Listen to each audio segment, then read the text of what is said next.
July 7th. It's Monday. Monday after the 4th of July weekend, which everybody had a magnificent time, I hope. This is an early morning edition of the July 7 Monday. Little broadcast from Cafe 812. Just think of it. You're at your local coffee shop. We're going to call this Cafe 812. I've got my coffee ready. It's in a 20-ounce insulated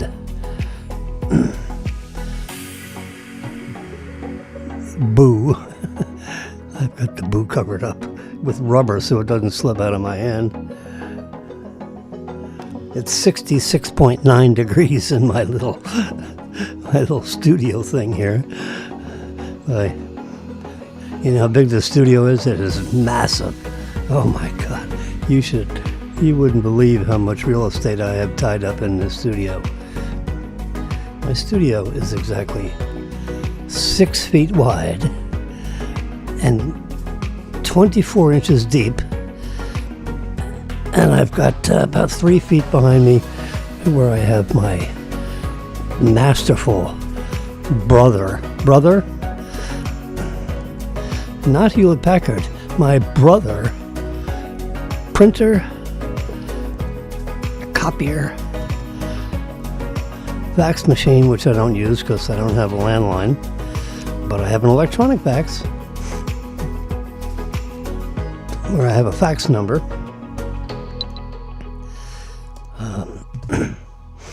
And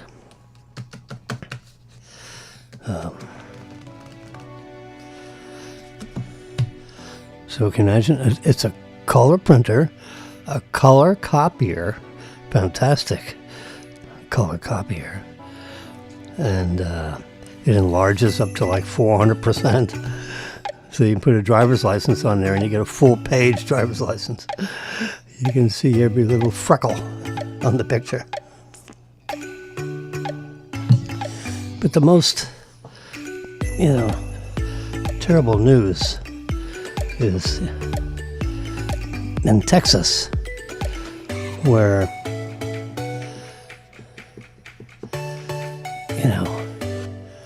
a huge number of, like little girls' camps, and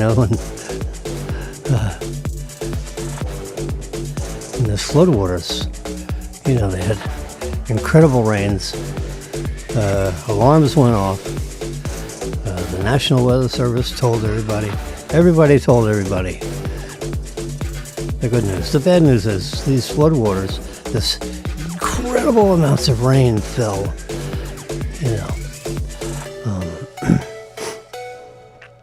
and just washed away, hundreds of people, and they're,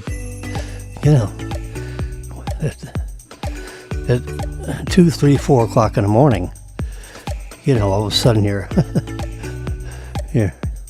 campgrounds disappear. The place, the log cabins where all these boys and girls, young kids, when I was 7, 8, 9, 10, 9, 8, somewhere around that age, my parents sent me to Honesdale, Pennsylvania for a camp.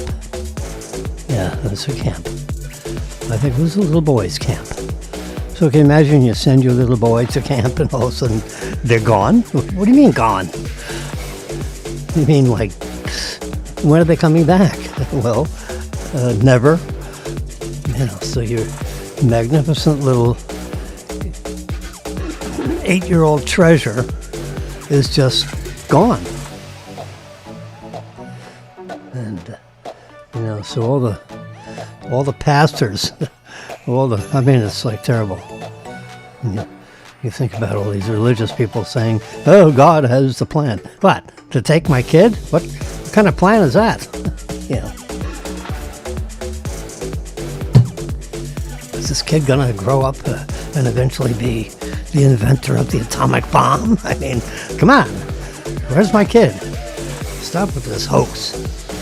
You know, some people just don't want to accept it, which I can completely understand. I'm going to turn down epidemic here a little bit. Seems like I'm competing with epidemic. Yeah, get him down to a dull roar. Anyway, so that happened, let's see, Saturday morning at 2 a.m., 3 a.m., 4 a.m., depending on where you were on the Guadalupe River. I think that's the river in question here. The Guadalupe River goes like,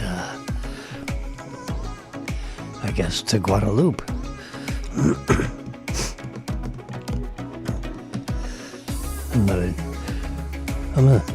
I'm a trained scientist. Give me a break. I was down in the basement taking apart TVs and was telling my kid how I made a little X-ray machine in my shop. My little, it's actually my father's workbench.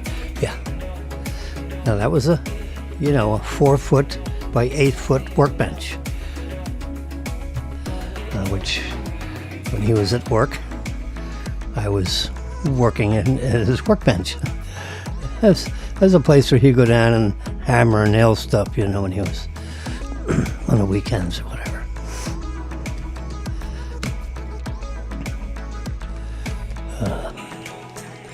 Whatever dads do with workbenches when you're living.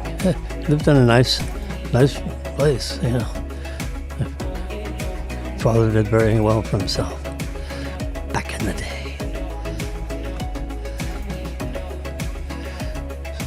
If you've been to Manhattan and Midtown, or Lower Town, you see these steel structures that come up like this, and then more steel beams are bolted to the top of the steel beam that goes this way, which is bolted to the ground or cemented or anchored. The big bolts, big I-beams, shaped like an I, capital I. So that's a piece of steel this way, piece of steel that way, it's all welded. That's an I-beam. And they have an I-beam that's, I'm gonna say 24 feet tall, let's say. And it's cemented down with these huge bolts. I-beam comes up like this. Then on top of that I-beam, then it stops. Then on top of that I-beam is another I-beam that goes across this way. Up and then over. In the shape of a L. So you got a 24-foot beam going up, and let's say 16-foot to 24-foot steel beam going this way. So it goes over and down. So you have like a upside down L, and that's what they call it, the L's. Well, my father manufactured and sold all those big L's to New York City, Manhattan. And on top of those L's, because now you got row after row after row, miles and miles of these L's. And then on the top part of the L's, you would have, framing, and then, wood, 4x4s, I don't know, and railroad tracks for the subways. So from under the tunnels under the city, then it would come up on these L's and then travel above traffic to, Brooklyn, Queens, whatever. 6:45.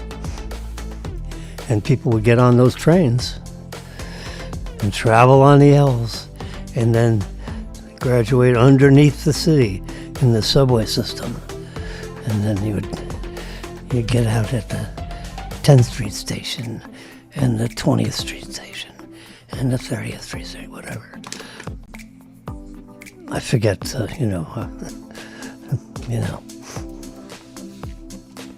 and the Wall Street exit, and the Midtown exit, and the Avenue of the Americas exit. These trains, they came diagonally this way. They went diagonally that way. I mean, underneath Manhattan is, like 3 levels of trains. Can you imagine? I think it's 3 levels, because you got the main tube that goes this way. Well, underneath the main tube is another tube that goes this way, and then underneath that is a main tube that goes diagonal. And you got the K Street and the L Street and the M Street tunnel. You got.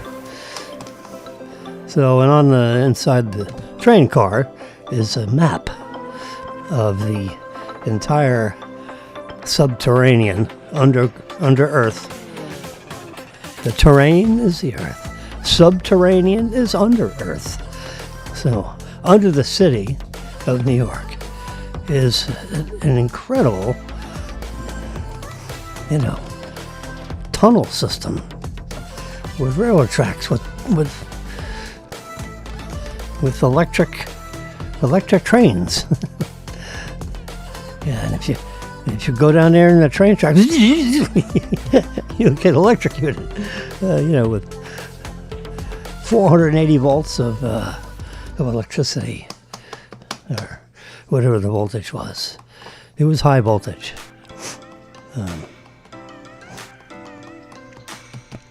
Because volts times amps equals watts. What did you say? Yes, we say. Volts times amps equals watts. So if you have a 100-watt motor, I'm making this up, let's say a 1,000-watt motor, 1,000 watts. That's a lot of power, 1,000 watts. So if you have 1,000 volts times 1 amp, amps times volts equals watts. So 1,000 times 1 equals 1,000 watts. So if you have a real high voltage, then it only requires a low current, amperes, to get the same amount of watts as a 1 volt power source. Then you need 1,000 amps. That's a lot of power. Requires a big fat conductor of copper. But if you got 1,000 volts at 1 amp, the conductor can be, a 1/4-inch cable.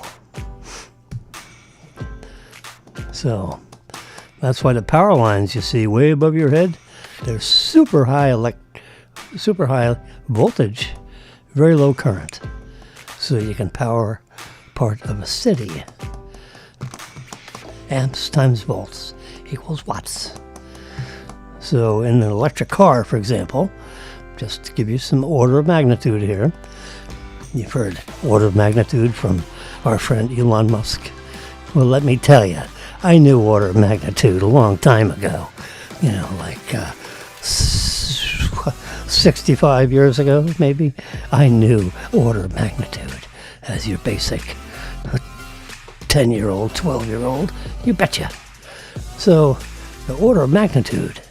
So, if we get down to reality, my electric car, my Tesla, I love my Tesla. Thank you, Tesla, for my Tesla. It's the most amazing car I have ever driven. Marilyn says, it's the most amazing car she ever driven. You know what it is? It gets you from here to there. It's magnificent. You sit in, amazing luxury. The seats. Listen to this. Now, he's a smart cookie. So he spent, let's just say, $700,000 engineering a seat so that when you are in a rocket ship and you're getting blasted to the moon, up in space, and in orbit, around the space station, whatever. Well, you have to get over, so you have to sit on top of this rocket. That is a million pounds of thrust, 10 million pounds of thrust, and 9 G-force, where if you weigh 100 pounds, because of the G-force, you're like weigh 1,000 pounds during the blast off, the incredible acceleration. Anyway, the seat design for that Dragon capsule, which you've probably seen the inside of a Dragon capsule made by a private company called SpaceX, an Elon Musk company, I may add, which he owns. Can you imagine? I own SpaceX. I own SpaceX. He owns SpaceX. I don't. I'm just pretending. I can imagine on SpaceX. So he spent $1 million designing the 7 seats that are in the space capsule called the Dragon capsule, which sits on top of his rocket ship, 2-stage rocket ship, a booster, and then the second stage. And then on top of that, so you got, 3 big pieces. The booster, the second stage, which has 1, 2, 3, 4, 5, 6 engines, whatever. And then the Dragon capsule, which was going back and forth to the space station. Well, the seat design that Elon Musk created, the inside of that capsule is like big. It's like a 3-bedroom apartment. Whereas the U.S. capsules were like this big and everyone's like crunched up and, if you breathe too fast, you were disturbing your neighbors on each side of you. And maybe you can get 3 in there. If you got 7, this is the Dragon space capsule. Seat 7, 3 in the front, 4 in the rear. Really. It's big, your arms are fully extended. You can get up and stand up in the damn thing. The United States government space capsule looks like, the thing you'd send some monkey in, for a test flight. So it's amazing when you have private enterprise design a space capsule, rocket ships, engines, and they make the spacesuits look like, like modern. It's, they're custom fitted and all this kind of stuff. The U.S. government designed a spacesuit. Yes. It looks like they were buried under Antarctica. These stupid looking suits. SpaceX spacesuits look like, like they're supposed to look. It's amazing when you get a bunch of engineers together that don't give a crap. They don't give a crap on what they look like in the mirror. These space engineers, they're all, they're all a bunch of weirdos and design weird looking stuff. But if you've got, a guy like Elon Musk, and they come up with a spacesuit, and they say, and Elon looks, he says, well, that looks pretty stupid. Can't you design a spacesuit that looks like, like nice custom fitted clothing? Yeah, it's got to be pressurized, but it doesn't have to look so stupid, does it? These boots, they're not ski boots. They're just like boots, like rubber galoshes boots that you can pull on and take off yourself.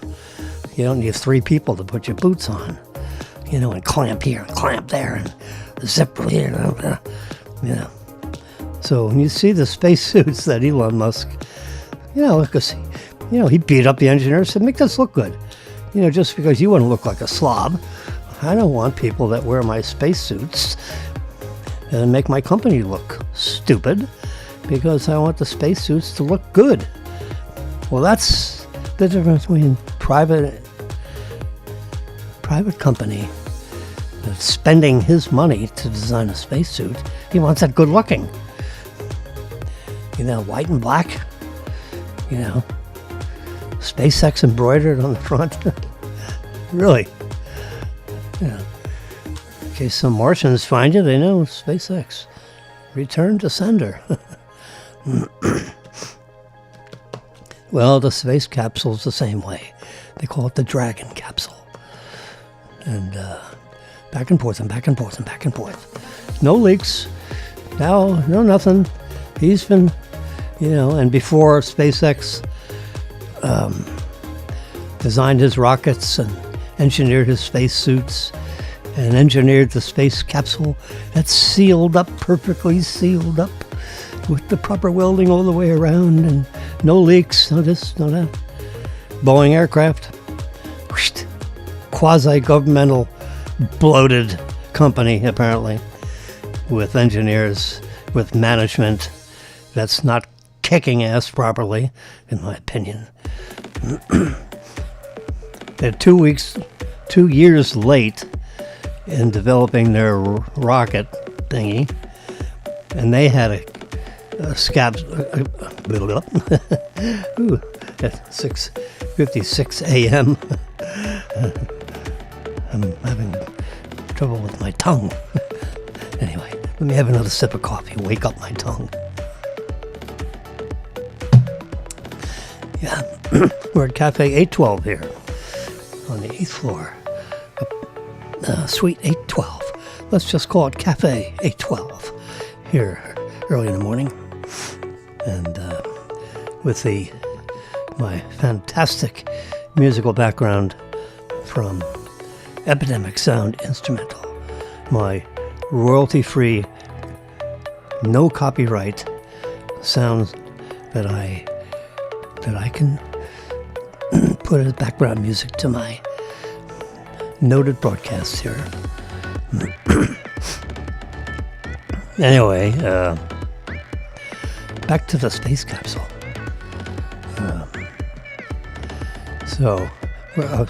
I'm going to circle back to my Tesla car in a minute.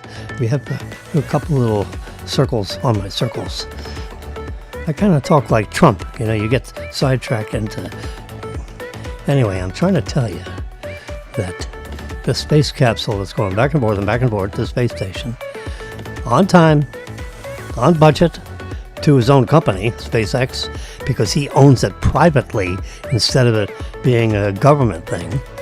You get government contracts to design things, so he designed things the way he likes them. Government just want to make sure it works. They don't give a crap what it looks like. Look at the U.S. government capsules. They're like this big. You put 3 people in, and it's like packing, Vienna sausages in a can. And they put oxygen in it, and they blast it off, and that's supposed to be a comfortable ride to the space station. SpaceX capsule. Oh, my God. You got these beautiful luxury seats. They spent $1 million engineering the seat so it could handle the G-force of 10 G-forces, 10 times the weight of your body.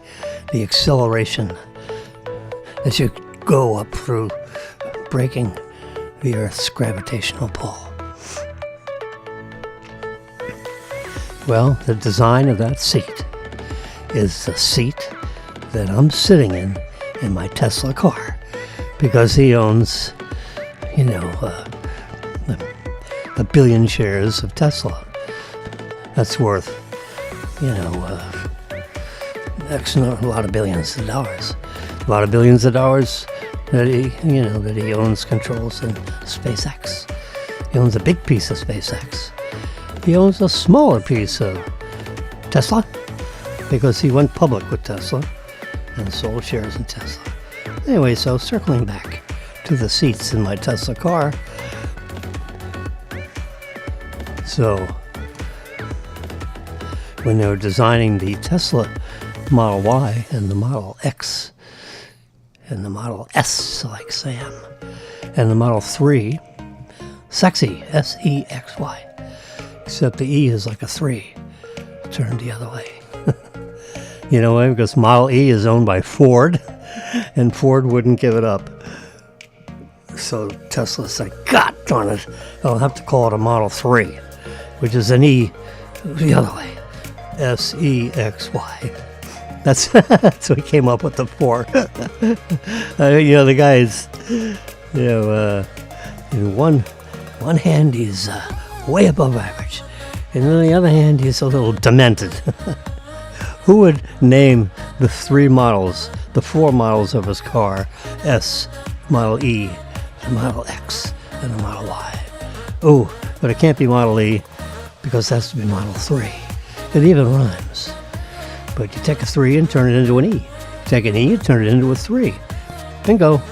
That's why he has a Model 3. Because the Model S was first. The Model X was second. The Model Y was third. And then the Model 3, E3, was the 4th model he created in the 4 column. Anyway, so when they were engineering all the stuff for the first of his cars, which is the Model, well, whatever, he said, hey, I just spent $1 million designing a seat for SpaceX. Put that in the car. Here are the drawings. Just use this seat. I already spent, millions of dollars engineering this stupid seat. Put it in the cars. Upholster, leather, breathing leather, white leather, brown leather. No fabric seats, please. None. I want leather or leatherette. We have synthetic leathers that look magnificent, and that have finishes on it that don't wear off. Don't spray paint them. Use some other product wear off. Get up, get down, get up, get down. Do 10 million get up, get down. Make sure the seats don't wear out. Test them. The seat design is going to be the same seats that are in my Dragon space capsule. If you can handle 10 G-forces in a rocket ship, you can certainly handle some fat ass driving down Main Highway in my Tesla car, or skinny butt, big butt, fat butt, medium-sized butt. These seats were engineered for comfort, for being in a space capsule, for a week. If it takes a week to get from here to the moon or whatever, I want the seat to be very comfortable.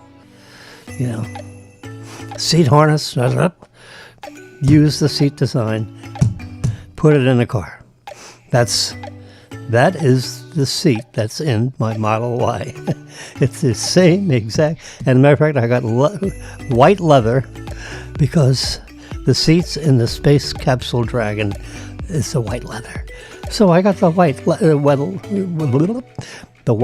leatherette material that breathes with your butt. Yeah. Oh, just lost Facebook. It's a Simulcast between Facebook, Twitter, and YouTube. Well, I just got a message on my control panel that said, Facebook is gone. Do you want to continue with the broadcast? You betcha I'll continue with that. So they got 30 mine. We got 30. They got 29 minutes and 50 seconds, and they bailed. For some reason, I'll circle back to the seats. Anyway, so when you stream, I'm looking at the river streaming. It streams fast. It streams slow. But it's a little bit of wave. Now, in IT technology, the vocabulary word is jitter. How much jitter do you have? How fast? What's the bandwidth? You got all these vocabulary words. You have to look them up. Oh, I know the vocabulary words. I know how to test it. I have it in my mind's eye what it kind of looks like. Sorry, I just whacked my microphone with my glasses and my earmuffs.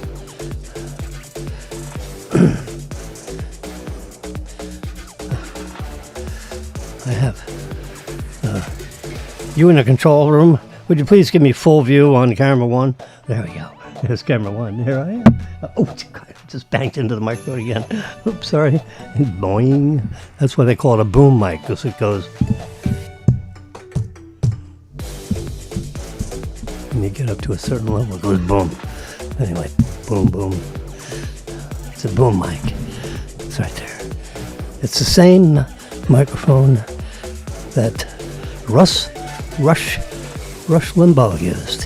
He tested all kinds of microphones, and he used this Electro Voice 300, Model 300, Model 1200. They're all the same basic design. You got this long tube. There's a switch on the side of it where you can have it to put it by bass drums. So when they go, when they keep the drum beat going with the drums. This is a microphone that's propped up right next to the drums so it can catch the beat. So it's super, super capable of ultra low frequency and ultra high frequency and everything in between. Fantastic microphone. If it's good enough for Rush and his 30 million listeners, it's good enough for Jimmy and his 3 listeners, or 30 listeners, or 300. I've got 3,000 friends. So at any one time, I've had up to a magnificent number, to keep track of all this stuff with the computers. I've had up to 170 people listening to my babble at any one time. Out of the 3,000 people that could be listening, there's several hundred that might be listening. And it might be I might be at Cafe 812 all by myself. Anyway, so we have Jimmy over here, and we add this one. But we have to flip cameras now. Come on, control room, get this right, will you? Because I like to be on the right side. And this one, I don't know what this is. FaceTime camera, we're going to get rid of that because I'm not sure. That's something to do with my phone over here. Here's my phone's over here. Well, here's the actual time. It's 7:08 and 34 seconds. Yeah, that's the real time right there. Anybody tells you anything different, that is the time. Fox News has the wrong time. They're like delayed like a minute and a half, so they can stop the live broadcast and go back to tape and skip in case someone comes up with a bunch of profanity or a producer says, "Oh my God, there's a body floating down that river, cut that out." So they can actually go back in time a minute and a half and slice out pieces of a live broadcast because it's pseudo live. It's about a minute and a half delayed broadcast.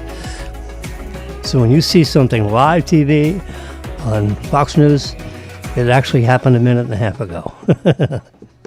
I bet you didn't know that. But if you look at this right here, that time is within 50 thousandths of a second, 50 milliseconds of the real time. It may be exactly the real time. And it's linked up with the atomic clock. Bet you didn't know that, huh? Yep. The atomic clock. The vibration of an I don't know what atom. Some kind of a uranium kind of an atom. A heavy metal atom. Yeah. I was a chemical engineer. I engineer all kinds of things. I do mechanical engineering. I do chemical engineering. I do electrical engineering. I am the knower of all things. My mother used to tell me. Jimmy, you are the knower of all things. Well, thank you, Mom. Can I have chocolate chip cookies? I was a kid too. I loved peanut butter and jelly sandwiches. I love chocolate chip cookies. Now I love oatmeal raisin cookies. What?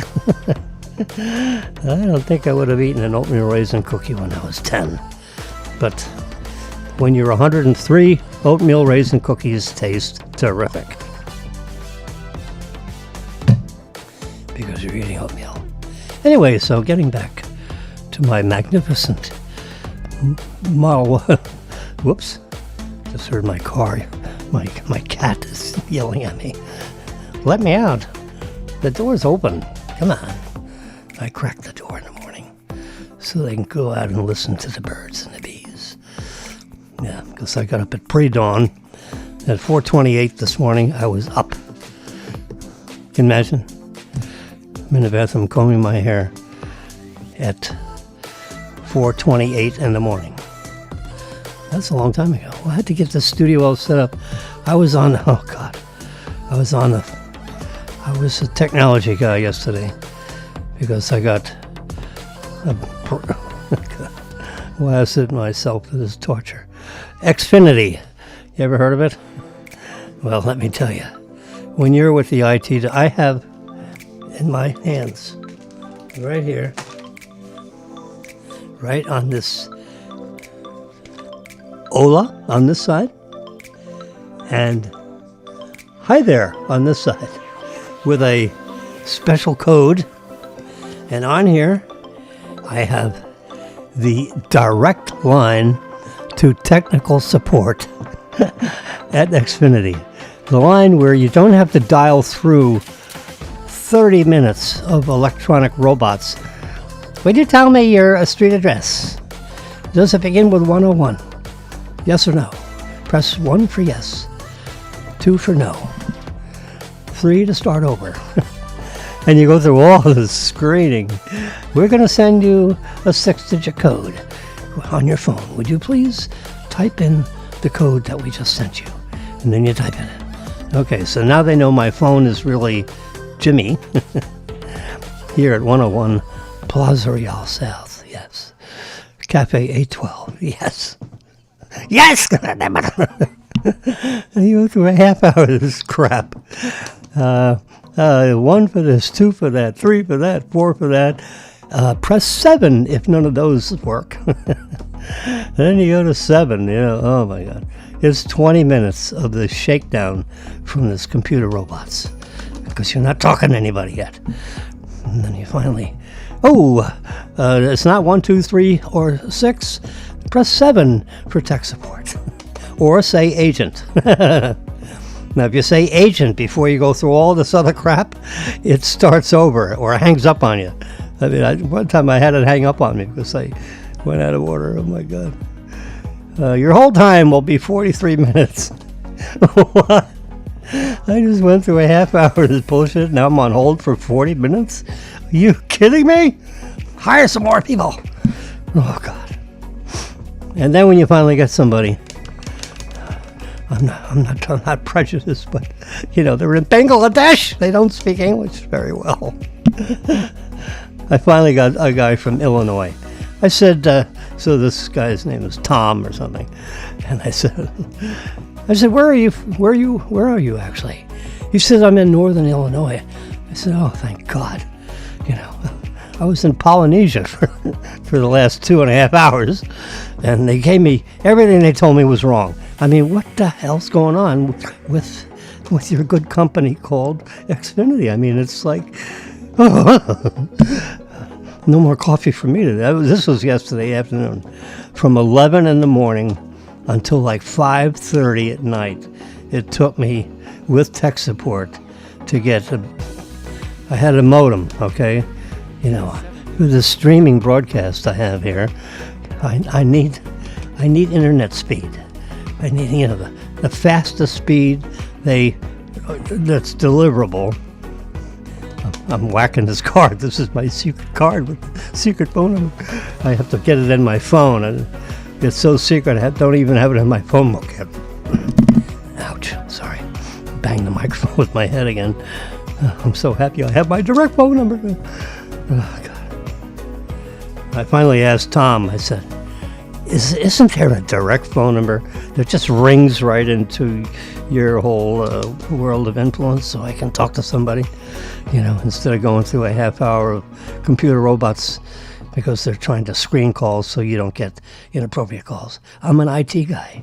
I want to fix my thing here in my own personal apartment. And I'm having a nervous breakdown with your system. Oh, I'm so sorry, sir. I said, I know, it's not you. It's Xfinity. And that's what they do. They put you through the shakedown process because they don't want questions about your billing going into tech support, which is, all the beeps and the boops. Anyway, so I had a modem that's like 8 years old. Now, look, I'm an IT guy, so to speak. I understand IT, put it that way. Companies that I work for, I would fix their network. You don't need to call IT. I'm IT. Jimmy, would you get my computer? So on my whole floor, it had like several hundred people working on this floor in the real estate department, Road Trust Bank. I'm IT. What do you need? What's the problem? Well, this, I know how to fix that. So I'd sit down in their station and give me 5 minutes, go to the bathroom, go down through something. And I got their thing working. They come back from the bathroom, the computer's working perfectly. Yeah, I served as an IT guy. Not officially. I was it. Yeah, Jimmy's it. Go get him. IT. I've got my secret phone number. I'm going to put it in a very special place. I have it written on this paper, but I can't throw this paper away because I have Wildflower written on there because I keep on forgetting the name of that goddamn building that got bulldozed. And now it's a public park right on the Intercoastal because our stupid mayor wouldn't put Houston's was begging to go in that location for like 4 or 5 years. They went through the lease, they went through this, they went through the city council, they went through this, and then finally the mayor bailed out our current mayor. The mayor knows me because I whined at him so much. And he knows Marilyn because they sit on some commission together or whatever. So we know the mayor by first name. Scott looks up at me and says, "Hey, Jim, how you doing?" I read the Houston's lease. The city would have earned $1 million a year at minimum. The way they got $500,000 a year, absolute certainty. And then on top of that, I think they got 15%, of the net rent. 15%. Oh, 15% of gross sales. Something like that. It's big percent. Well, you add that up, it's another $1 million. So they get, $2.5 million worth of income out of this ground rent. They lease the ground to Houston's, and then Houston's builds out of pocket a $3 million restaurant on the Intercoastal on ground rent. They don't even own the ground, and they put a $3.5 million restaurant on it. And as soon as they open the door, it's like Disney. You can't if you're not there at 11:15, you don't get a seat at Houston for lunch. And if you want to have dinner there, unless you got reservations that are like a week in advance, if you're just going to stand in line over a table, and they do hold open at least 2 tables if you're going to stand on line, you better get there like 4:15. If you get at 5 o'clock, the line's out the door at 5 o'clock. That's Houston's. Bill and I have lunch there, every 3 or 4 weeks. Just had lunch there a few days ago, last week. Marvelous lunch. Houston, sit at the bar. Yep. Station 401 and 402. I know the seat numbers in the bar. I know. I know table numbers. I know seating charts. You know, all I got to do is look at it and say, aha! I got you. There's only about... We go to Flickowitz. There's only about... let's see. There's 5 of those. That's 20. 24. 26. 30. Out of 80 seats, there's only about 35 seats I like at at my favorite place. One of my nice place. Yeah. You want scrambled eggs and very fresh French fries and a magnificent toasted rye bagel. Go to Flickowitz on 20th Street. Flickowitz. Yeah. It's like 1999 North Federal Highway. Right there at that 20th Street where 5 streets come into, it's not like a four, like street goes this way. No, they got another one coming in, that goes directly to the Boca Hotel. Yes. That's like 5 points. In Sarasota, they have an intersection like that. They call it 5 points because they're not just 4 points where you have northeast, northwest, southeast. That's 4 points. 5 points, you got another street that comes in diagonally from somewhere else. Yeah. Well, the 20th Street intersection is 5 points. There's another place like that in Sarasota. It's called 5 points. Yeah, it's right there. When you cross over the Intercoastal Waterway, it dumps you right into 5 points. Yeah. My parents lived over in Sarasota. After they retired, they moved to Sarasota because Jimmy was working in Tampa. When Jimmy was working in Pompano Beach, they had a condo apartment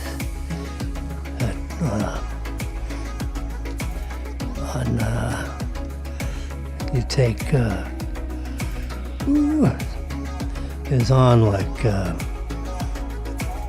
it was Federal Highway and not where Commercial Boulevard is, another exit north of there. Had a nice, I guess it's Oakland Park Boulevard. You go east until you can't go anymore. That's where and look south, that's where their condo was. When we moved to Tampa, they have a place in Sarasota. Nice house.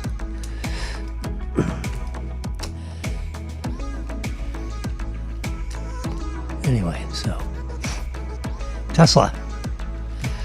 Seats designed by SpaceX. He said, look, I already spent $1 million designing a seat. Put it in the car. We don't need to design a seat again. What are you kidding me? I just spent $1 million designing a seat. Use that design. What the hell? Yeah. So what's next? We have seats. All right, how are you guys doing with the motors? I mean, that's how. So you've got a building full of engineers over there. Now, design me. We're going to make our own motors. So we're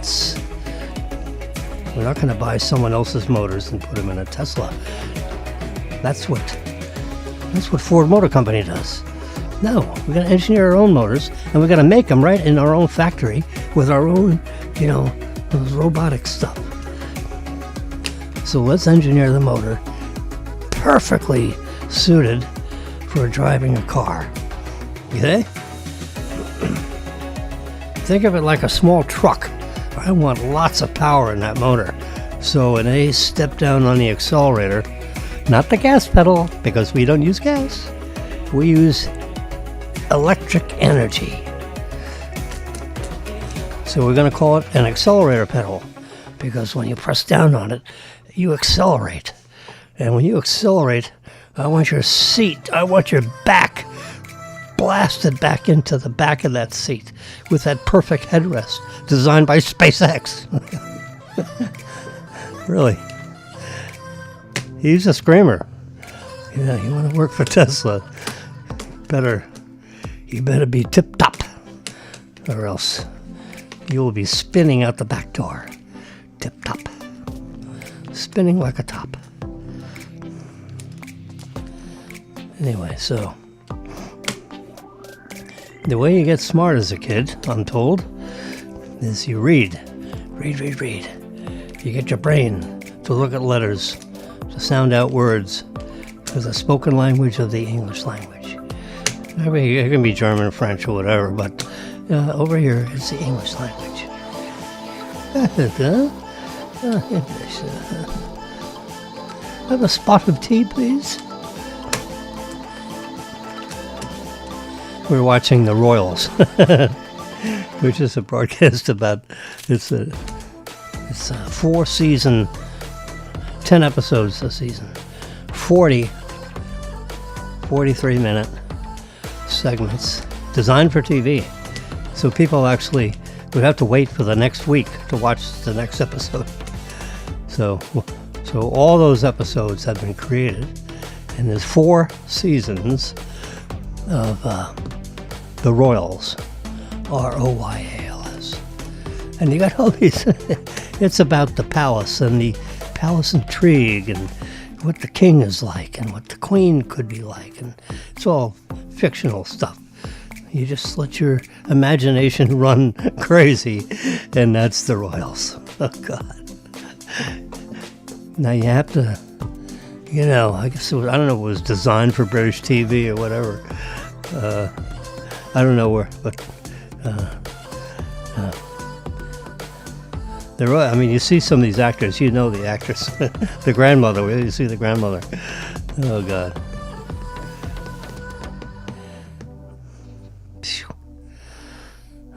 You got princesses, princes, kings, queens.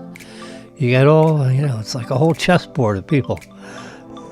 It's beautifully produced. I must say. I mean, it is magnificent. But you have to promise me that you have to wait. You have to gut through. Remember, there are 43-minute episodes. Because your basic TV channel over here is 18 minutes of commercials and 42 minutes of programming. What is 42 plus 18? An hour. So you go from the 6 to the 7 o'clock hour on broadcast television, like channel 3, 4, 5, 7, 12, ABC, NBC, CBS, Fox Network, whatever network, Fox Cable. 18 minutes of programming. Excuse me. 10 years from now, it's going to be 18 minutes of programming and 43 minutes of commercials. Right now, it's 18 minutes of commercials and 43 minutes of programming. So every 2 or 3 minutes, bam, you got a minute commercial. Another 12 minutes goes by, you got another minute worth of commercial. So that adds up to 18 minutes of commercials. So for almost 20 minutes out of every hour of TV programming, you're watching commercial messages, 30-second spots to 1-minute spots, 1.5-minute spots, and all the spots in between. Close your eyes and you just see spots. Anyway, so I'm watching The Royals. No commercials. You can see where it goes screen black and then it comes back in and it resumes. That's where they can insert the commercials. Yeah. But when you watch it on Netflix, it's commercial free because it's just the programming. And you can watch 5 weeks worth of broadcasts. 5 times 4 is 200 minutes. 200 minutes is like your average full-length movie, but it's in 4 segments, right? So you can watch 5 weeks worth of broadcasts, 4 weeks, and every time there's a change to the next episode, that gives you can put it on pause and you can go into the bathroom and relieve yourself, or you can go in the kitchen and get yourself, or you can go to the popcorn maker and make some fresh popcorn. I have an actual popcorn, a commercial popcorn popper in a little tiny closet in this apartment. The popcorn popper just fits perfectly. in a little coat closet. No coats in that closet. My popcorn popper goes in that little skinny closet. Yeah, that's true. Anyone that's been here knows. When we watch movies, we make fresh popcorn. Just like, it looks exactly like the popcorn popper in the movie theater, except it's shrunk down about 25% of the size of that big thing you see behind the counter. That's probably a 32-ounce kettle. You know the kettle? That stainless steel looking pot that has a stirring thingy in it, and they pour 2 pounds of popcorn in there. That would be a 32-ounce kettle. Mine takes a cup and a half of popcorn. 12 ounce, I put about 8 ounces. Yeah, 8 ounces of the popcorn seeds, the kernels. Actual popcorn, Orville Redenbacher popcorn. And I use the Orville Redenbacher oil, which is sesame. Let's see, what kind of oil is it? It is soybean oil, would you believe? Orville Redenbacher picked the perfect oil to be placed in a kettle or a pot and pan, If you're crude, don't have a real popcorn maker, you can put it in a 3-gallon pot. And no, not 3 gallon. That would be 8 or 10 quart pot, with stainless steel pot, or not aluminum, please, because aluminum, that gets in, and then you got a heavy metal in your bloodstream and you get cancer or something. You don't want to use aluminum cookware unless it is covered with a non-stick Teflon or something. Anyway, we have a popcorn popper. So we're watching the Royals. You gotta grit your teeth and just go through 3 episodes, 3 times. So it's an hour. It's 2 hours worth of programming in 3 or 4 episodes. Remember, they're 43 minutes an episode. You can go potty between each one if you have to. You force yourself to get to know the characters. And then when you get to episode 4, you're going to start having a good time with it. And then you can look forward to the next 40 episodes. And it's really, so every couple of nights we watch like 2 or 3 episodes together. It's like a full-length movie, every other night. Like three times a week we're watching the Royals until we're all out of, episodes. So we have 40 episodes. Remember, we watched the first 3, with teeth gritted. I said, Marilyn, how you doing with these episodes? Are we okay to go to episode number 4? She said, yeah, I think I know who they are. I'm kind of like getting interested now. Yeah. It takes you 3 episodes of, oh, crap. Like, multi-process. Do something else while you're watching. That's what I do. I have my iPad in front of me, and I'm doing this, and I'm looking up, and I'm doing this, and I'm looking up. So the first 3 episodes, I got a hint of who they were. The different characters, the king and the queen, and this and that, and the pawns, and the rooks, and the bishops, like chess pieces. Oh my God! Oh yeah, how are we doing? Oh gosh! And the queen, she's sleeping with everybody that she can get her thighs interested in. Oh my God! And she's a little bit of a hottie, so yeah, you can understand the queen was getting around when she was young. Yeah. The king was a little boring, so the queen had her consort. So you learn all these words that you never thought you would ever use or know. And I'm like an IT guy, so if I get interested in it, anybody can get interested in it. The regular person could. Yeah, so anyway, watching the Royals. There are some, we are like Netflix. It's on Netflix. And we are Netflix crazy people. Oh, God. If Netflix ever stopped, if they ceased being, I'd be lost on television. I'd be back at Fox News, So it's either Netflix or Fox News. Sir, what channels do you watch? Miro was on the phone with IT all time yesterday. He says, we're reviewing this package and that package. Can you tell me what channels you watch? I said, okay. It's a short list. I need the Golf Channel. and I watched Fox 428, cable channel. And Netflix. That's about it. Oh, I watch, I go to YouTube Live. I watch a lot of YouTube stuff. I'm broadcasting now on YouTube, by the way. Did you know that? The handle is FAU4U. You know, the little @ sign thingy, and then everything after the @ sign is your handle. I'm speaking streaming services networks.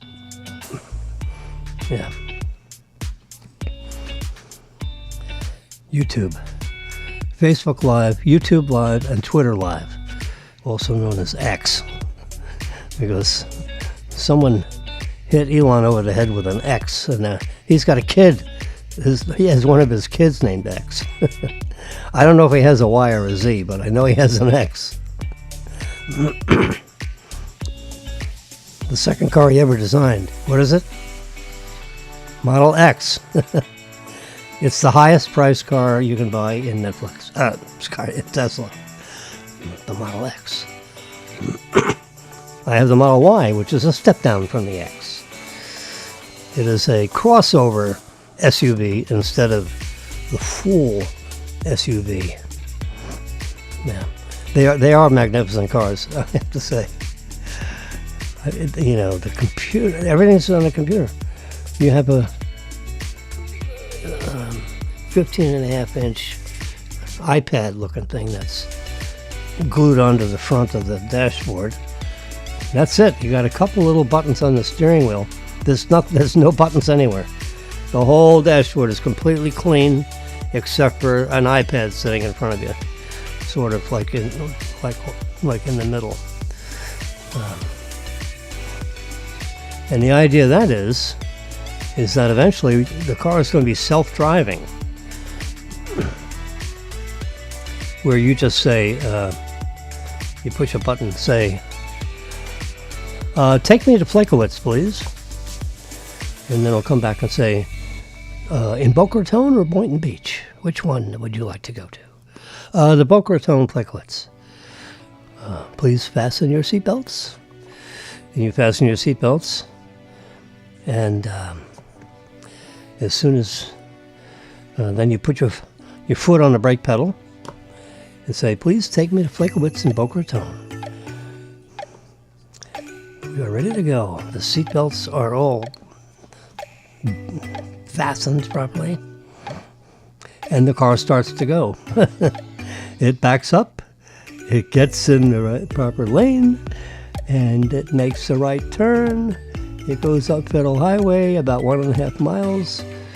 And then right before you get to 20th Street, there's a little cut through. It turns through there and goes right into the parking lot looking for a parking place.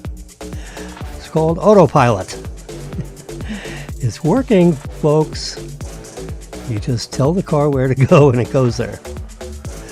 I have Marilyn's work address programmed into it, which is no big deal. I just say, where's Seacoast Bank in Boca Raton? Oh, you mean the 12300 North Federal Highway, West Glades Road? Yes, sir.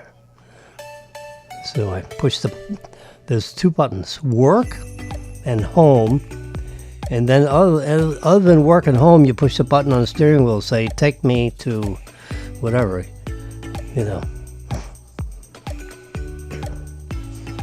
So when Marilyn is at work and she gets in the car to go home, she just presses the home button, car takes her home. Goes proper, you know, traffic light, you know, red, yellow, green, it knows when to stop, be cautioned, or go. It stops for stop signs. It looks both ways. Actually, it looks 7 ways simultaneously because it has 7 cameras. 2 in the front, 2 on each side, and 1 back. 1 camera facing backwards. 2 in the front, 2 on each side, and 1 in the back. 2, 4, 6, 7. So the computer is looking at 30 frames a second. So 30 frames each second. All 7 cameras are throwing information into the computer. Okay?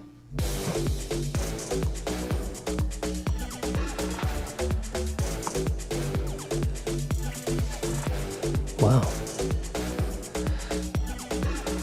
Fighter jets were just scrambled over Trump's Bedminster golf course, where he has a personal residence. So when he goes home for the weekend, he might go to Bedminster, which is New Jersey, which is right close to Washington, D.C., by helicopter. Or he goes home to Mar-a-Lago, which is a $250 million estate home built originally by the C.W. Post people. You know, Post Toasties? Post. C.W. Post, they make all kinds of stuff with grain. You know, that kind of stuff. Yeah.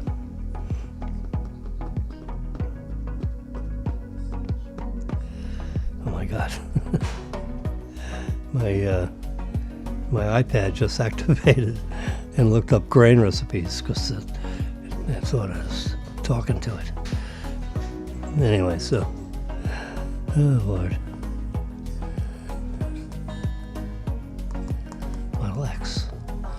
So my Model Y is the most unbelievable car you could ever. Every 2 weeks. Sometimes every week, sometimes every 3 weeks, but, you know, let's say 50 times a year from Fremont, California. Here's the Tesla app. I should have it on. There it is right here. You see right there?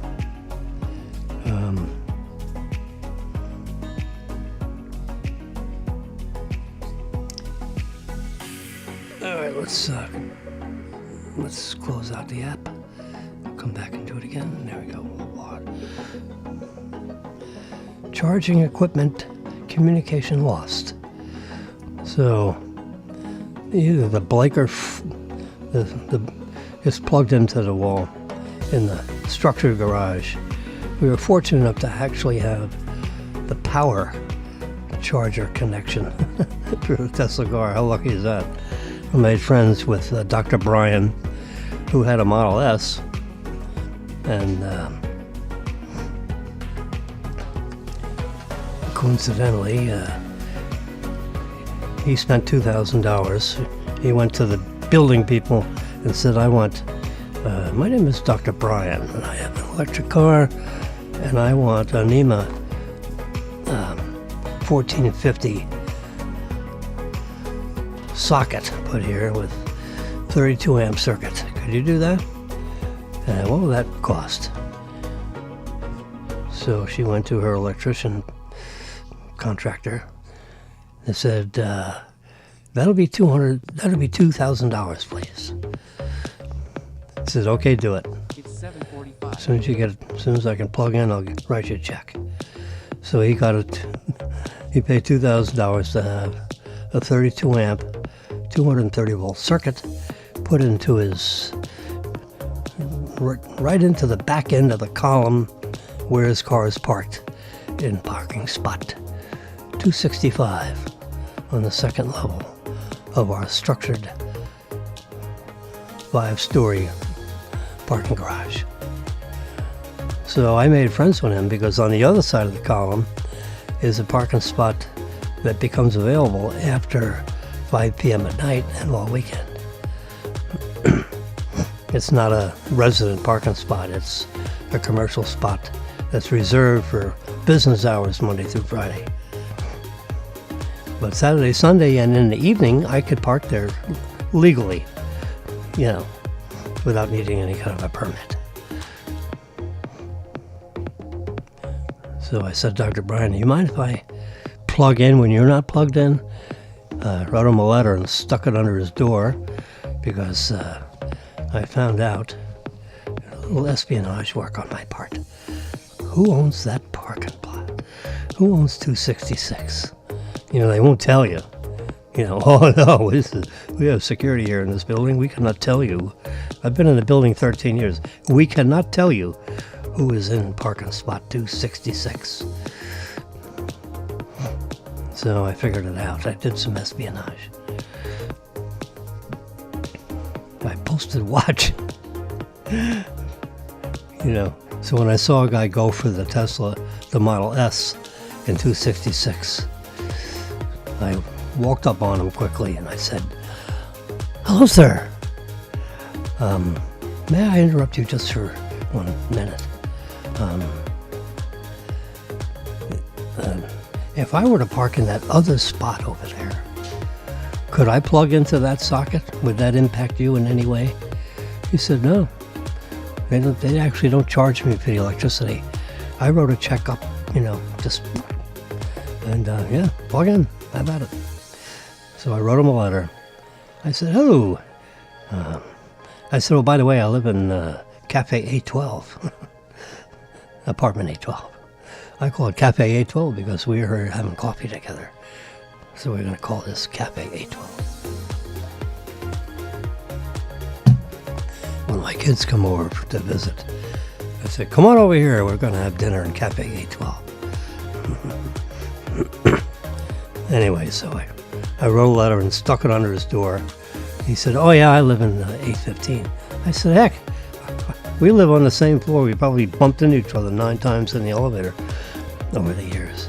He said, "Yeah, I've lived here 4 years. I said, "Yeah, we've been here since 2012, I think. That's 13 years. Anyway, so he said, Jimmy, yeah, no problem." So guess what? Last year, in November, I see a Genesis SUV parked in that spot for weeks on end. So I finally caught up to the good doctor. I sent him a text message. He was good enough to give me his cell phone number. I said so.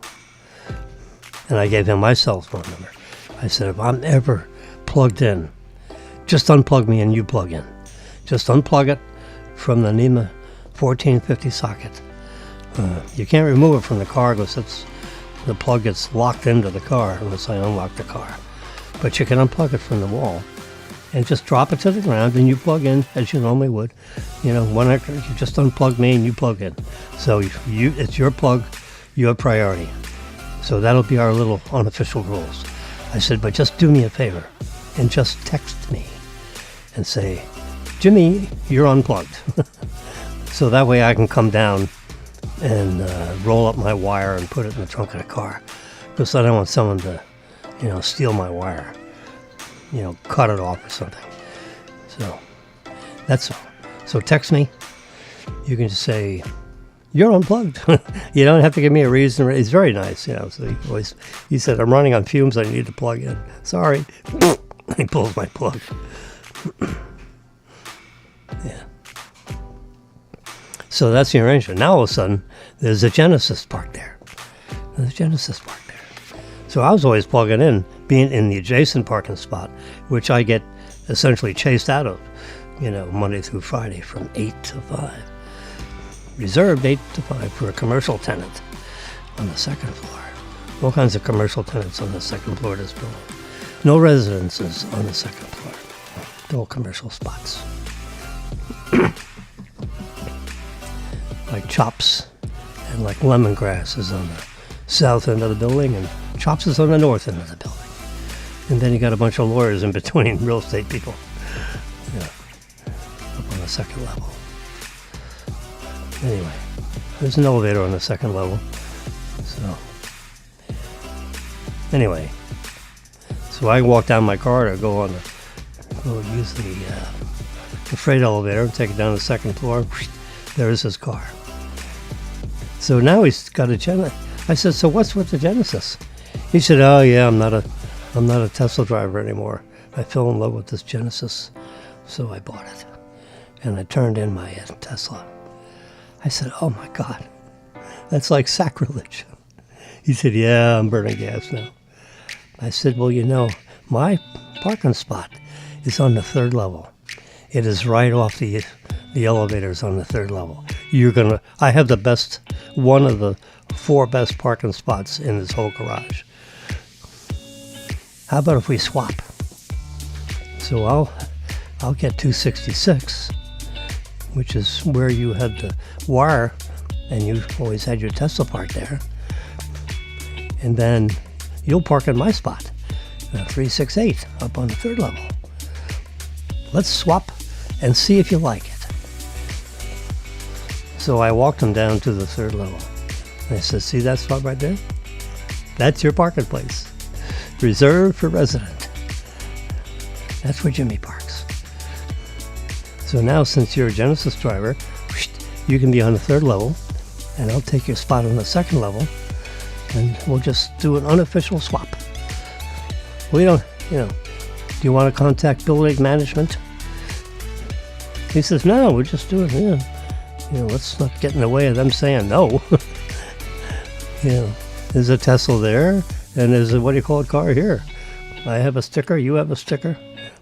So let's just keep it a secret. I said, okay, works for me. So that's it.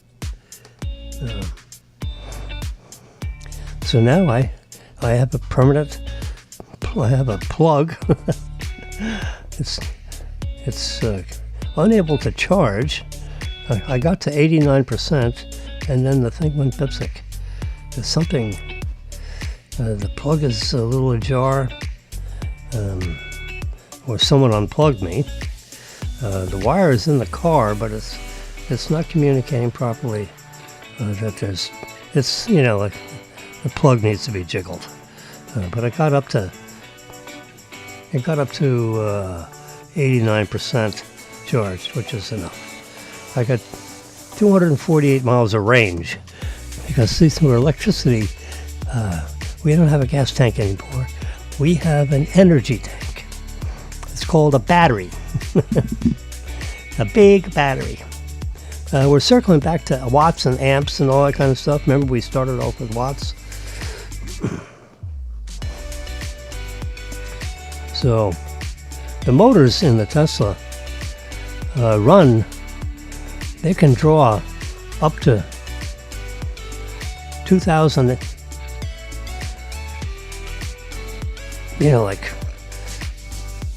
thousands of watts.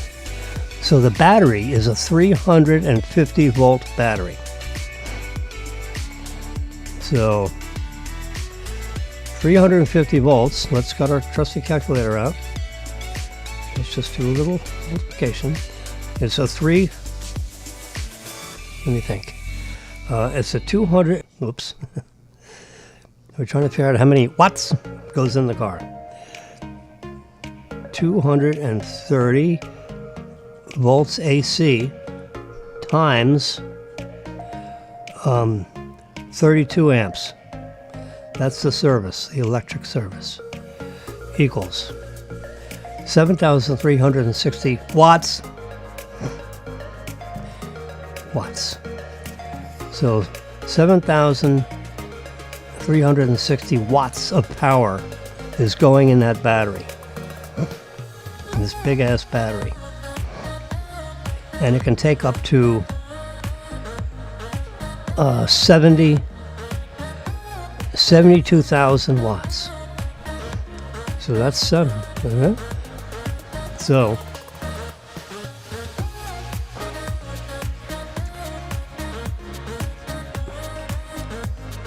if I multiply this by 10, what do I got? 73,000 watts. That's a 73 kilowatt. Kilo means 1,000. Latin. 73.6 kilowatts. It's actually 75 kilowatts. So if I have a 7,300 watt power service and my battery is empty, then I have to charge it for about 9 hours. That's how you figure out how many hours it takes to charge it up.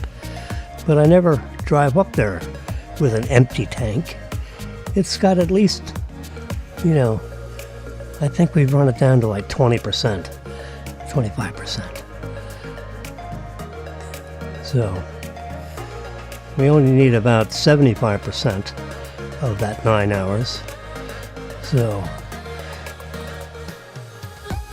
it charges, we're basically filled up in about 5 hours.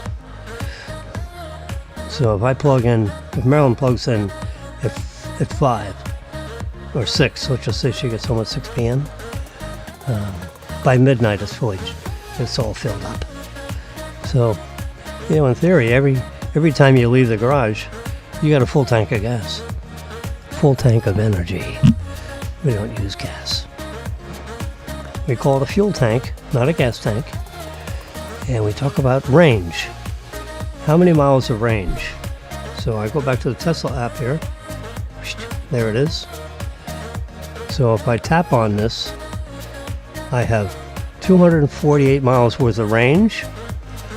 It's 89% full. So the needle is, all the way over to 89%. All the way over would be 100%. All the way this way would be 0. Whoever pulls into, your parking spot at home at night with absolutely no gas, no range in the car, nah. You got at least 10%, or else you're stupid. Now, if you pull in with 10%, then first thing in the morning, you got to go to a fuel station and fill up your tank with fuel. Now, that's isooctane gasoline. The actual chemical name is isooctane, which means it's octane plus a couple other tanes, pentane, hexane, septane. So the mixture of all those tanes, because the fractional distillation is not. I know about fractional distillation because remember, I'm a chemistry guy. Ooh, look at that. It just came on at 5 amps. Yeah, see? Look at there. See now, it went down to 5 amps. Is it charging? Now it says communicating. All right, anyway. So there's my car.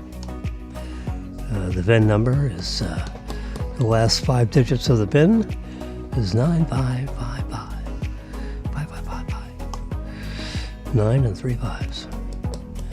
And I have software version 12, 2025.20.6, and then a hexadecimal number thereafter.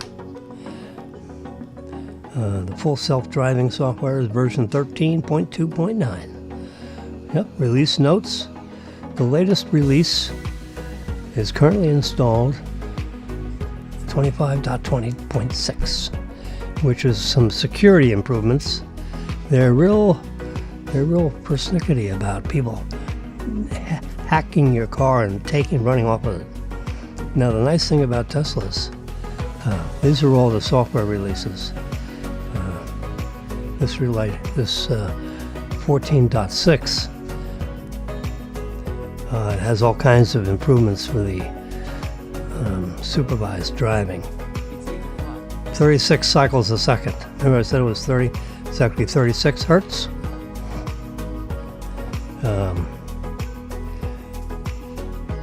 Hardware version 4 video inputs, and they're 7 video inputs, cycling at 36 cycles a second, which is going to go up to that may be, I don't know if it's going to go any faster than that, but in other words, that's like blinking 30 times a second. You look left, you look right, you look all the way right, you look more right, left, you look behind you, rear view mirror, 2 cameras facing forward,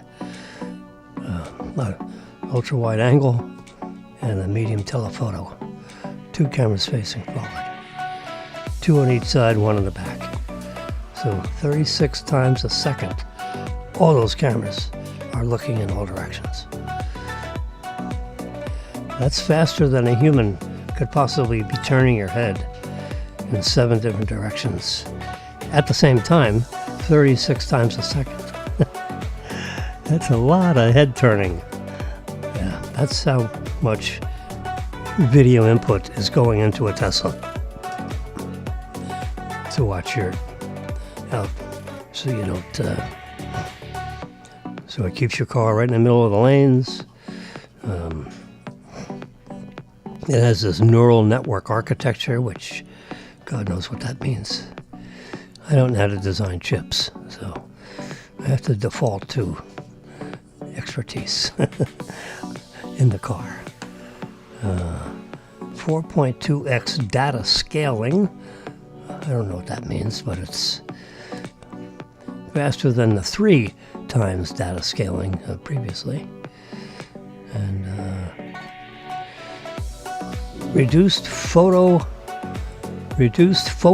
to control latency by a factor of 2. So when it sees a photon coming into the sensor, the video camera, it has tightened up the latency, the gap period on how fast the neural network responds to all of a sudden someone jumping in front of your car. So that latency has been reduced by 200% faster. Speed profiles on both city streets and highway. So it knows the speed limits on all the streets and highways all over the world, actually, but particularly South Florida. Improved rearward prediction. So if you're backing up,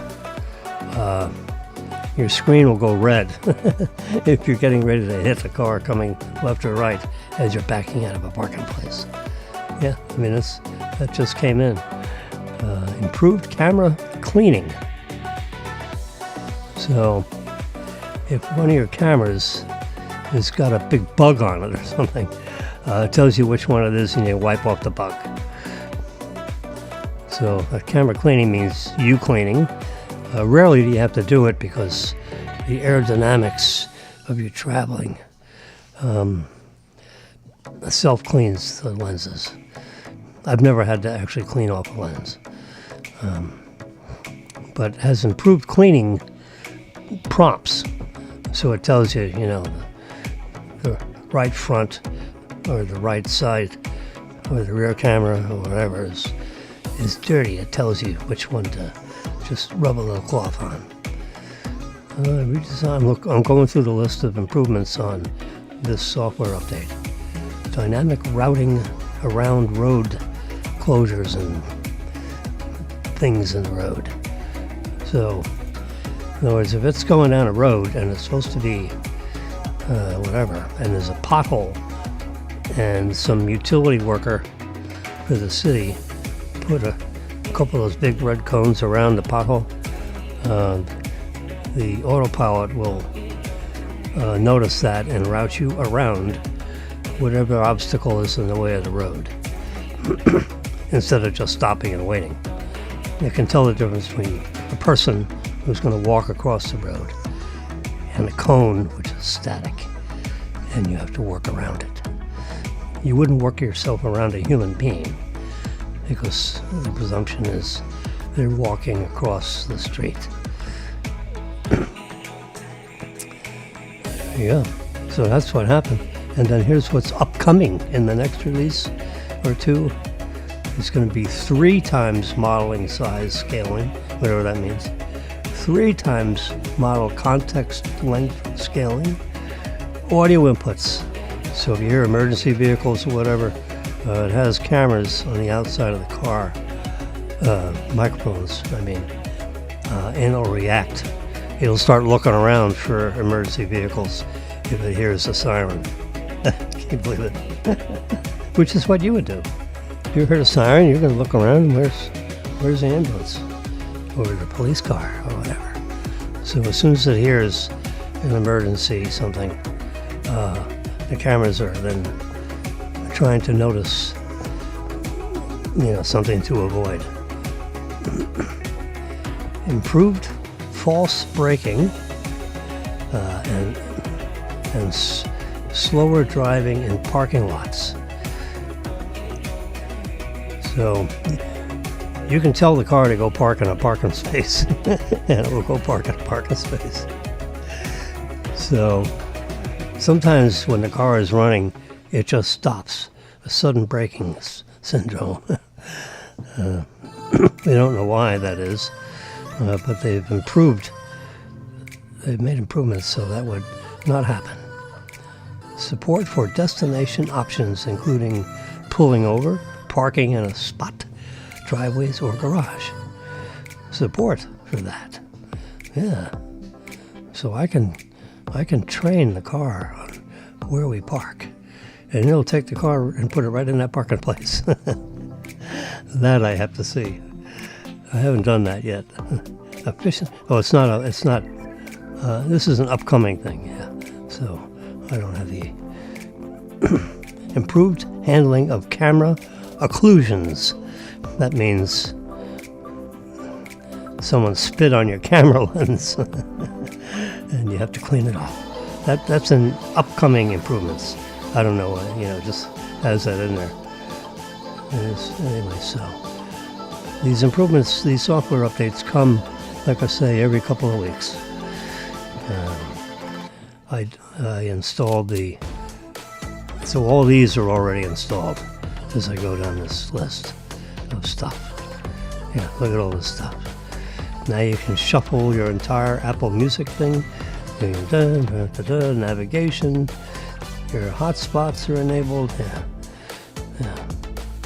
I don't have Wi-Fi in the car, so I have to use a hotspot on my phone to actually facilitate the downloading of the software into the car. It goes through my hotspot. So I've linked my phone to the car so that when we download software from Fremont, California, because each car has its own cell system in the car. You can't make a phone using that cell system because that's strictly for Tesla's use, which I paid $10 a month for the connectivity of that service to the traffic. That traffic signals are sent all over the place, to like GPS things or like Waze. It picks up traffic from all over wherever you're driving to let you so you can route around traffic. Yeah. I'm looking at this Kerbal Tech, and they got emergency people digging out mud from cars to see if there are any bodies in there. Oh God. This flash flooding was like a 500-year flood. So what does that tell you? 500 years ago, there was a flood worse than this one. They call it a 100-year flood, 500-year flood. It's insurance terminology. Anyway.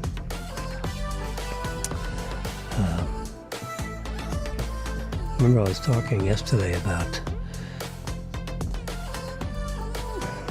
7 years ago, 1 month, 1 day, 1 hour, 9 minutes ago, which means at 7 a.m. Yesterday, in June, 7 years ago, I was being operated on for quadruple bypass surgery. So this is an app called Quit, quit smoking. So because I've not had a single cigarette in 7 years, 1 month, 1 day, and 1 hour ago, I did not smoke 25,880 cigarettes, which would have cost me $12,293. Because in the setup here, you put in how much a pack of cigarettes cost, how long does it take you to smoke a cigarette.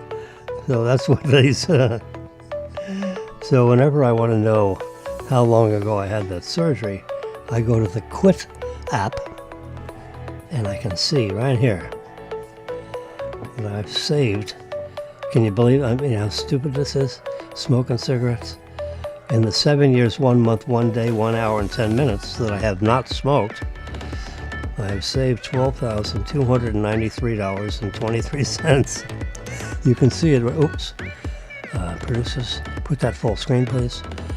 There we go. It's truncating the edge. So now you can see all the way on the right-hand side there. $12,293. It's in fine print. Yeah. Here's my status. Health. I've fully accomplished lung function. Smelling and taste is better. Risk of heart attack has been reduced huge amounts. Precancerous cells are replaced, like in the lungs and everywhere else. In 2 years, 10 months, 29 days, I will have fully accomplished that task on the bottom there. I have halved my risk of lung cancer by 50%. I have halved my risk. So if I was going to have a heart attack or lung cancer, that is now decreased by at least 50%. Precancerous cells have been replaced. Not all of them. And heart attack risk reduction, I'm 47% along the way for that. So it's going to take me another 7 years and 10 months to eliminate the risk of a heart attack. Something else may have fallen off by then, but the heart's good. Anyway, here's my status.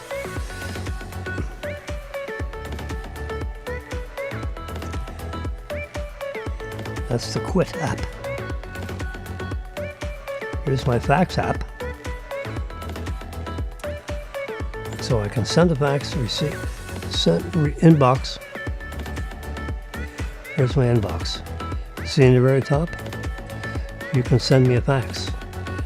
561-246-1310. Let me do a print screen on that. And I'll come over here and zero in on this right here. This, to see my fax number and the number of faxes I recently sent to whomever.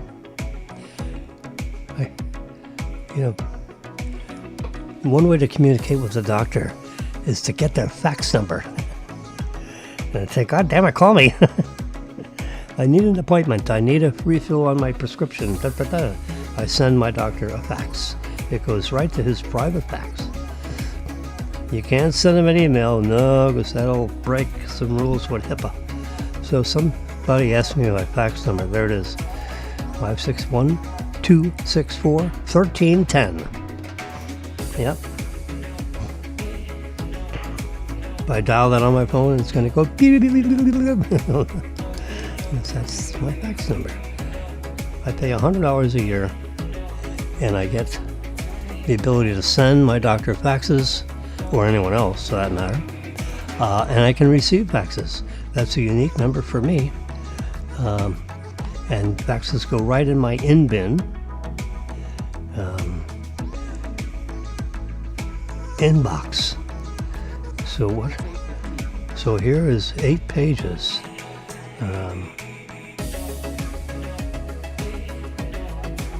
See, Dr. Thomas Lubin. You see? This is a confirmation that that a fax that I sent happened at 2200 hours. So, 10 o'clock. 7 minutes past 10 o'clock. That's his fax number. 800-623-4264. I went to Cigna Healthcare. Yep. Thomas Lubin. That's his address. That's my doctor's office. So that's what these are. These are confirmations that a fax went. And here's something about my doctor needed to fill out something for Cigna for my insurance about my Ozempic. Instead of insulin, I take Ozempic. It's magnificent. What's this? See document accompanying. This confidential UN information. Whatever that is. I got a fax about that. Something I delivered or whatever. 10 pages fax. Medical records confidential. A document. So I got a fax.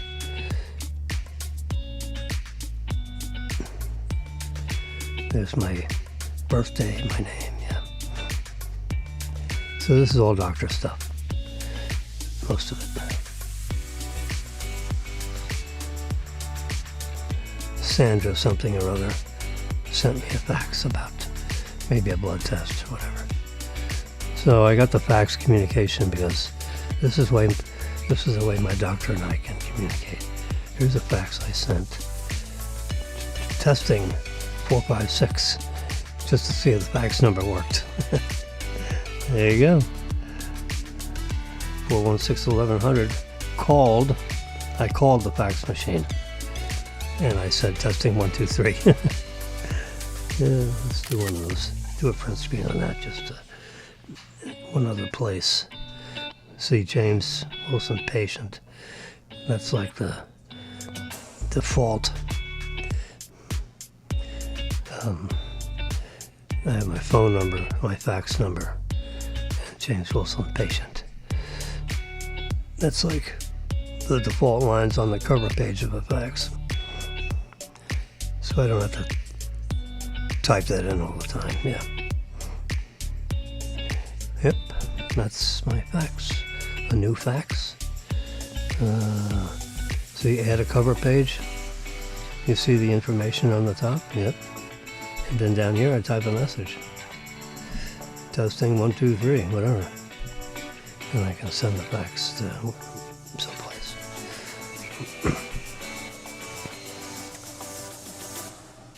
The app is called Fax.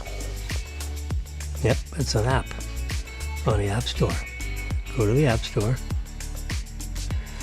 We're going to type in the magnifying glass up here. And then I'm going to type F-A-X. And press enter.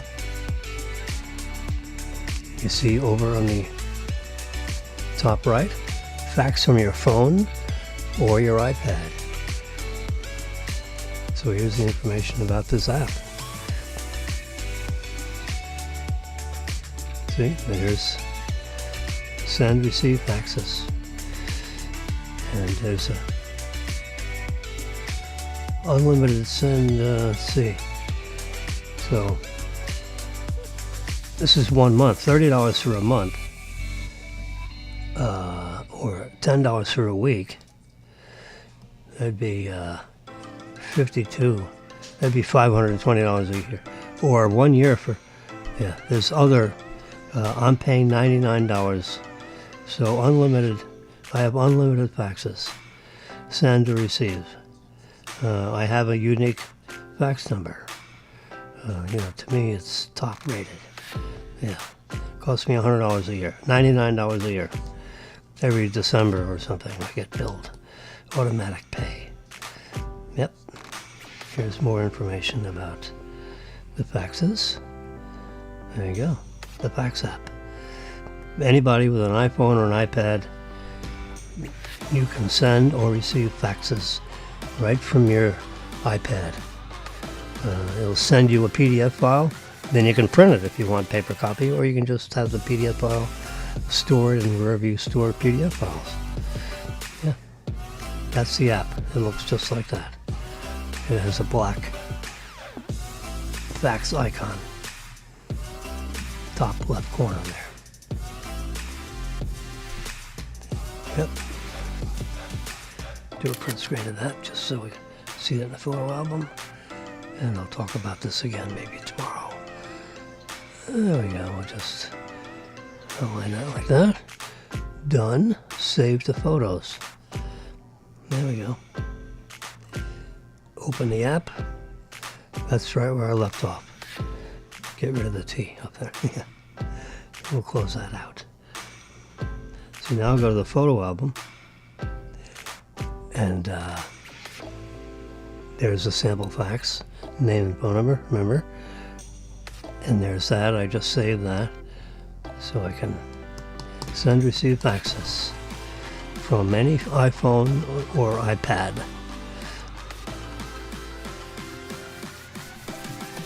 Here's some faxes that I sent my doctor with his fax number. And so there's probably insurance company information, these different numbers. And then your fax number, there it is. That's my fax number right there. Yep. All those green dingies, so that way in my photo album, if I'm going to ever look for something like today,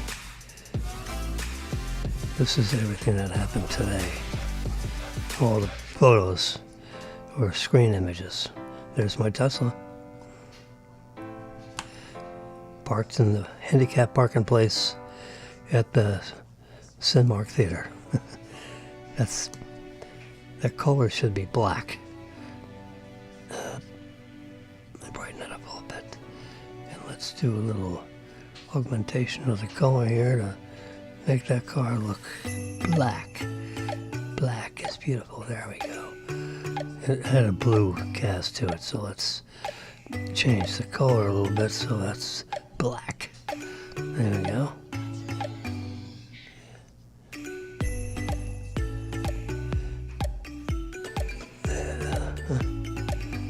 So that's that looks pretty much the way it looks right there.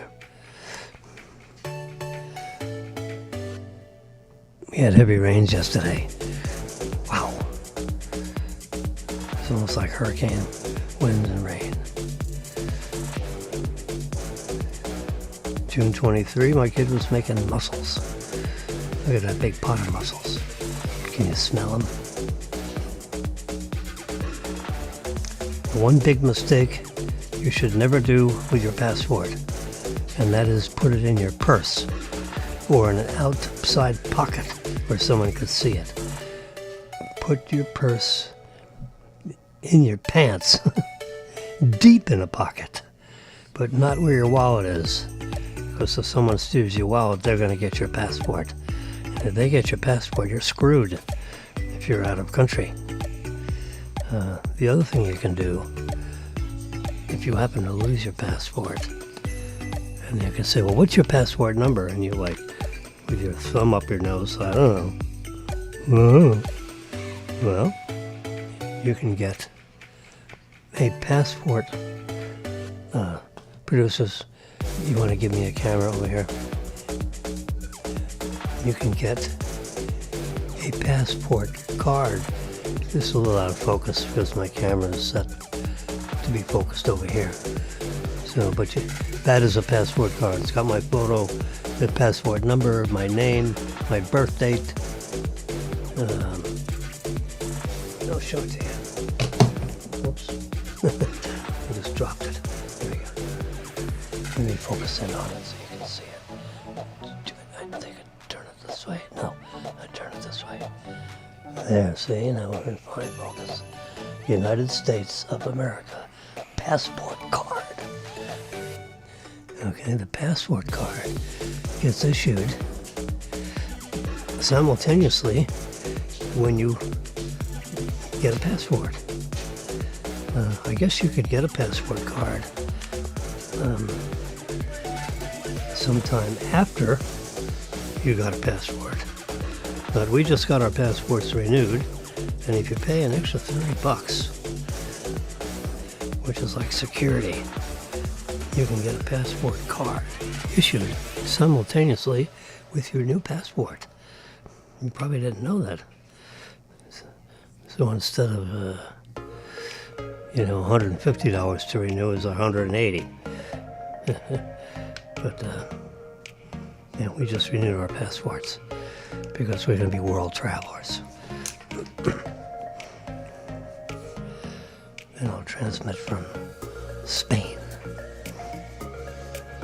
Dakota Johnson has just mastered the perfect beach vacation outfit. There it is. With a necklace of something. There you go. Scrambled eggs comes out. I just want to highlight a few things. Scrambled eggs comes out fluffier than you could ever imagine. And you know what you do? You add a tablespoon of water per egg before you stir it up for scrambled eggs. So if you open up 2 eggs, 3 eggs, 4 eggs into like a machine that makes shakes or a blender, you have 4 eggs you're going to scramble. Add 4 tablespoons of water, or chicken broth for that matter, and then do the blender, and then scramble that eggs, and they will be so fluffy you won't believe it. Yeah, that's the secret. I have given out the secret, the chef's secret that they swear by. And you can also, add some little black pepper to it, add a little salt to it, and have it all scrambled in the eggs. So when you have that egg mixture with the water, then you can pepper it and then stir it a little bit with a fork. You can add a little salt, stir it with a fork. So that way they're all salt and peppered and ready to go. And then you put it on your tortilla, or you put it on a plate, scrambled eggs. Yeah. Can you imagine? You give birth to 9 kids at once. Parents of non-tuplets. Non-uplets.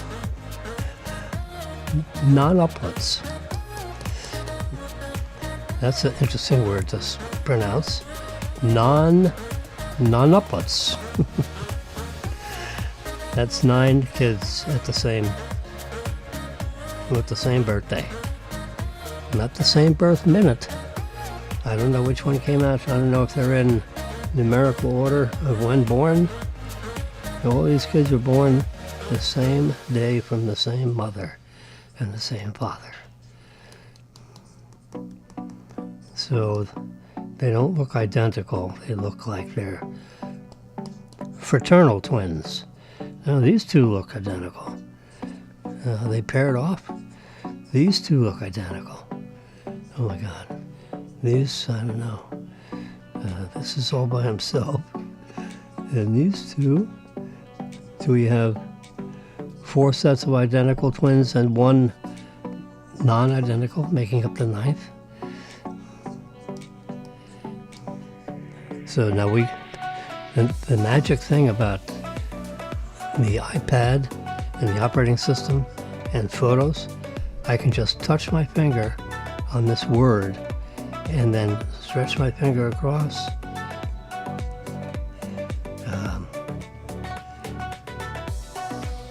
all the way down here, and then hit look up.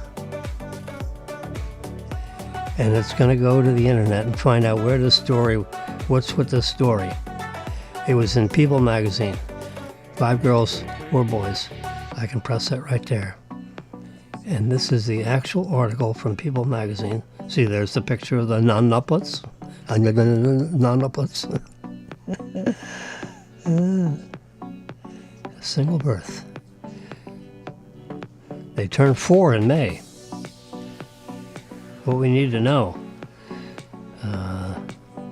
This is the parents of the who took the pictures. The Guinness World Records, 2021. World's first surviving set of non-nuplets. Unforgettable memories. Breathtaking. Here they are now. They're 4 years old. Look at this.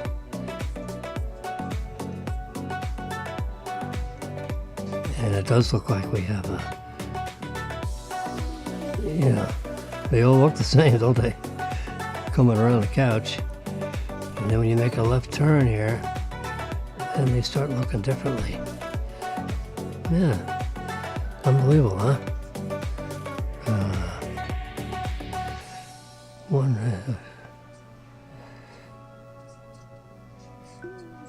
Here's the parents. Halima, Shessie, and Arby. Doesn't sound like they have. The babies each weighed 1.1 pounds and 2.2 pounds at birth. The weights ranged from 1 to 2 pounds. This is in Casablanca, Morocco. How about that? They were delivered by C-section. Doctor said, hey, we got to get these suckers out of here now. Let's save photo. Save this photo. And we'll save this photo. Just touch it, hold it, save photo. Now if I go to my photo album,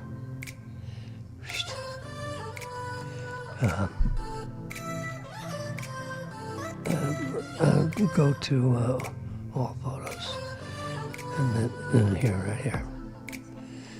There we go. There's the 3 photos. 1, 2, 3.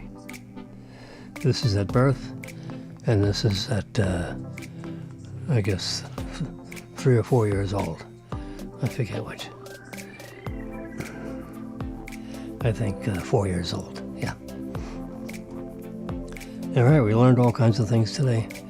It's I've been talking for 1 hour, 58 minutes and 24 seconds. And I think Marilyn is up banging around. It's 8:30. See if she wants to go to breakfast at probably Fleckowitz. Or what do you call it? Cracker Barrel. See you tomorrow at 9:05 a.m.